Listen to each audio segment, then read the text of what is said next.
आज हम आपको ये बताएंगे कि कैसे भारत में चांदी की चांदी हो गई है। सोने की लगातार बढ़ती कीमतों ने चांदी को भारत के आम लोगों के लिए अब एक नया सोना बना दिया है और अब लोगों को चांदी में जो है निवेश करना ज़्यादा आसान लग रहा है सोने के कंपैरिजन में। वर्ष 2023 में भारत ने 3,625 मैट्रिक टन चांदी का आयात किया था, लेकिन पिछले वर्ष भारत ने 7,669 मैट्रिक टन चांदी का आयात किया था।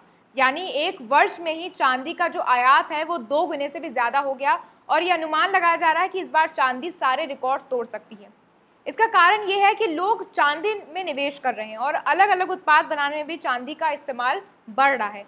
और दूसरी तरफ अगर हम बात करें तो युद्ध, आर्थिक अनिश्चितता, टैरिफ और अमेरिकी डॉलर के कमज़ोर होने की वजह से भी सोने की कीमतें पिछले कुछ महीनों से ऊपर नीचे देखने को मिल रही हैं। एक दिन सोने की कीमत ऊपर चली जाती है तो दूसरे दिन नीचे चली जाती है और इसी अस्थिरता ने सोने पर लोगों की उलझन को बढ़ा दिया है। सबसे बड़ी बात यह भी है कि इस साल 10 ग्राम सोने की कीमत 90,000 के आसपास पहुंची हुई है और इसी कारण लोग इससे दूरी बना रहे हैं।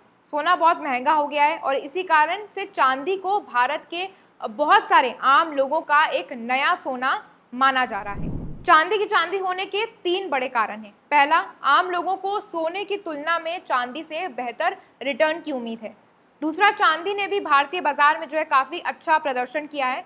6 महीने पहले की अगर बात करें तो 28 नवंबर 2024 को 1 किलोग्राम चांदी की कीमत 89,500 रुपये थी, लेकिन आज इसकी कीमत 1 लाख के पार हो चुकी है और इसमें 12.8% की वृद्धि हुई है, यानी अच्छा रिटर्न है।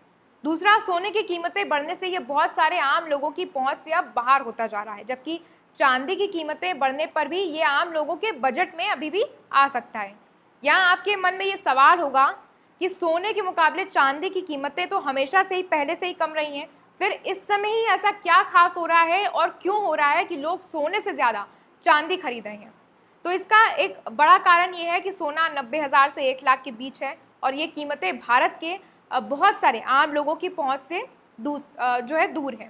दूसरा, अब आप ये सोचते होंगे कि सोना 1 लाख के पार हो गया है, इसका आपके मन पर भी एक अलग प्रकार का जो है मानसिक प्रभाव पड़ता है और आप सोचते हैं कि चलो इस बार सोना नहीं चांदी खरीद लेते हैं और ये एक मेंटल बैरियर की तरह काम करता है।